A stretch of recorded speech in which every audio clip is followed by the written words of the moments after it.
كما تتبع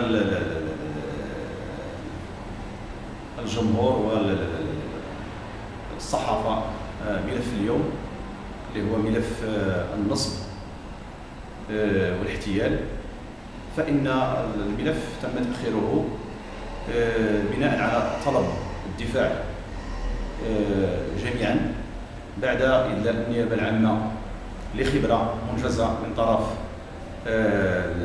ولاية الأمن بمراكش بعد إجراء تحليلات تقنية على جميع المكالمات لجميع الهواتف لجميع المتهمين المعتقلين، وكذلك تحليلات على مستوى الجهاز الحاسوب المتعلق برجل الأمن المتابع.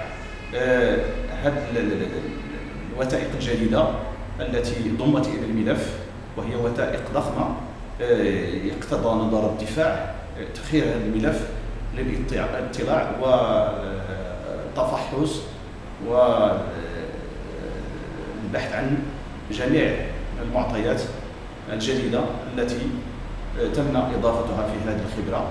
لذلك فإن الدفاع متع بهذه المهلة قصد إعداد دفاعه بناء على هذه الوثائق الجديدة، وشكرا. بالنسبة للخبرة أستاذ، ماذا ستضفي على مجرى الملف؟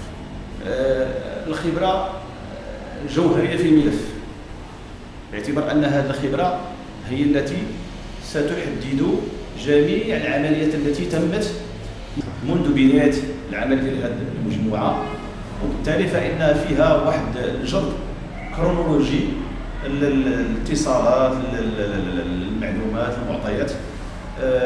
لذلك فإن باطلاعنا على هذه الخبرة سيتضح الجديد الذي سنناقشه إن شاء الله في مرافعتنا القادمة يوم الاثنين المقبل.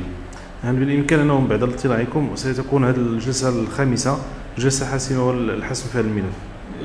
نحن كدفاع دائما جاهزين منذ المهلة الأولى، لذلك كل ما تم الإدلاء بوثائق جديدة إلا وحق المتهمين مكفول قانونا لتمكينهم من إعداد دفاعهم والاطلاع على الوثائق، لأن كلما كانت هناك وثائق أو خبرات أو شيء من هذا القبيل لأنها تضاف إلى الملف، تضاف إلى محضر الضابطة القضائية إلى البحث الذي أنجز منه. بالتالي فمن حق الدفاع أن يطلع وأن يتخابر مع وكيله وأن يقوم بافتحاص المعطيات الجديدة حتى يعد دفاعه أحسن إعداد.